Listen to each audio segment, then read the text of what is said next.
신은 죽었다. 신은 죽은 채로 있다. 우리가 신을 죽였다. 1882년 한 독일 철학자가 인류 역사상 가장 충격적인 선언을 세상에 던졌습니다.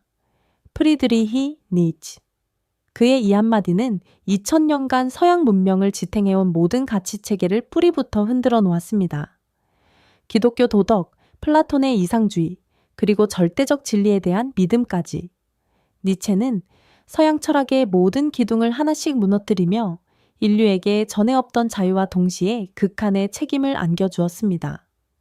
오늘 우리는 서양 사상사를 완전히 뒤바꾼 이 혁명가의 이야기를 들려드리겠습니다.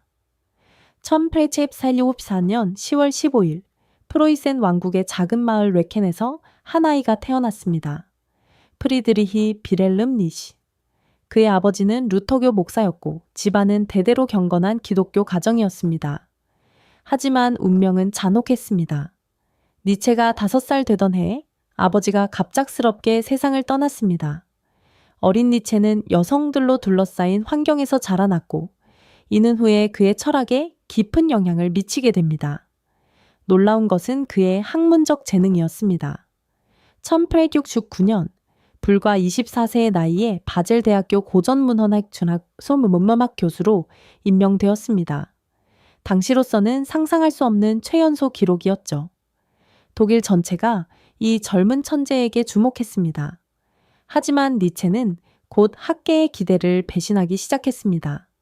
1872년 발표한 첫 저서 비극의 탄생에서 그는 이미 기존 학문의 틀을 벗어나고 있었습니다. 니체가 진정으로 공격하기 시작한 것은 소크라테스와 플라톤으로부터 시작된 서양의 이성 중심주의였습니다. 플라톤이 말한 이데아의 세계, 완전하고 영원한 진리의 세계.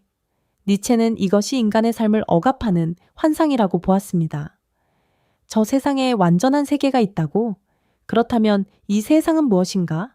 불완전하고 잘못된 세계란 말인가? 니체에게 플라톤의 철학은 현실 도피였습니다. 이 땅에서의 고통스럽고 불완전한 삶을 부정하고 죽음 너머의 완전한 세계를 꿈꾸는 것. 이것이 바로 서양 문명의 근본적 오류라고 그는 확신했습니다. 더 나아가 니체는 기독교 도덕의 뿌리를 파헤치기 시작했습니다. 1887년 발표한 도덕의 계보에서 그는 충격적인 주장을 펼쳤습니다. 선과 악이라는 개념 자체가 역사적으로 만들어진 것이며 특히 기독교의 도덕은 약자들의 원한에서 비롯되었다는 것입니다. 원래 귀족들은 자신들을 선한 사람이라고 불렀다. 그들에게 선이란 고귀함, 강함, 아름다움을 의미했다. 그런데 기독교는 이 모든 것을 뒤집어 놓았다. 가난한 자가 복이 있고 온유한 자가 선하다고 말이다.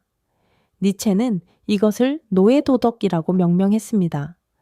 스스로 강해질 수 없는 약자들이 강자를 끌어내리기 위해 만든 가치체계라는 것입니다.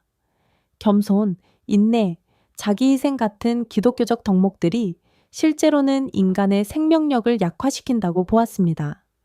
1883년 니체는 자신의 철학적 대표작을 세상에 내놓았습니다. 차라투스트라는 이렇게 말했다. 이 책에서 그는 기존 가치의 파괴를 넘어 새로운 가치 창조의 가능성을 제시했습니다. 차라투스트라는 고대 페르시아의 종교 창시자 조로아스터를 독일식으로 부른 이름입니다. 니체가 왜 하필 조로아스터를 선택했을까요? 조로아스터가 선악 이원론을 처음 만든 사람이기 때문입니다. 선악을 나눈 자가 이제 와서 그 구분을 없애야 한다는 니체의 아이러니였죠. 나는 너희에게 초인을 가르치노라. 인간은 극복되어야 할 존재다.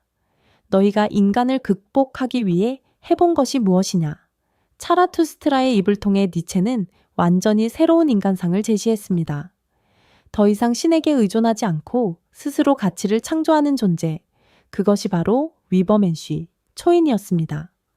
초인이란 무엇일까요? 많은 사람들이 오해하듯이 단순히 힘이 센 사람이나 지배계급을 의미하지 않습니다. 초인은 무엇보다 자기 자신의 주인이 된 존재입니다. 신은 죽었다. 이제 초인이 살아야 할 차례다. 기존의 도덕과 가치에 매이지 않고 스스로의 의지로 자신만의 가치를 창조하는 사람. 남들이 정해놓은 선악의 기준이 아니라 자신의 삶에 의미를 부여할 수 있는 사람. 그것이 니체가 꿈꾼 미래의 인간상이었습니다. 너 자신이 되어라 라는 니체의 유명한 말도 바로 이런 맥락에서 나온 것입니다. 사회가 요구하는 모습이 아니라 진정한 자기 자신의 모습으로 살아가라는 뜻이죠. 하지만 이런 자유에는 엄청난 책임이 따릅니다. 더 이상 신에게 의존할 수도 기존 도덕에 안주할 수도 없기 때문입니다. 니세 철학의 또 다른 핵심 개념은 영원 회귀입니다. 만약 지금 이 순간이 영원히 반복된다면 어떻게 살 것인가라는 극한의 질문이었죠. 만약 어떤 악마가 너에게 나타나 이렇게 말한다면 네가 지금까지 살아온 삶을 똑같이 무수히 많이 다시 살아야 한다. 아주 사소한 고통도 기쁨도 모두 똑같은 순서로 다시 겪어야 한다. 너는 이 악마를 저주할 것인가? 아니면 감사할 것인가? 영원 회귀는 삶에 대한 궁극적 긍정을 요구합니다. 미래의 보상이나 내세의 구원을 바라지 말고 바로 지금 이 순간을 완전히 긍정하며 살라는 것입니다.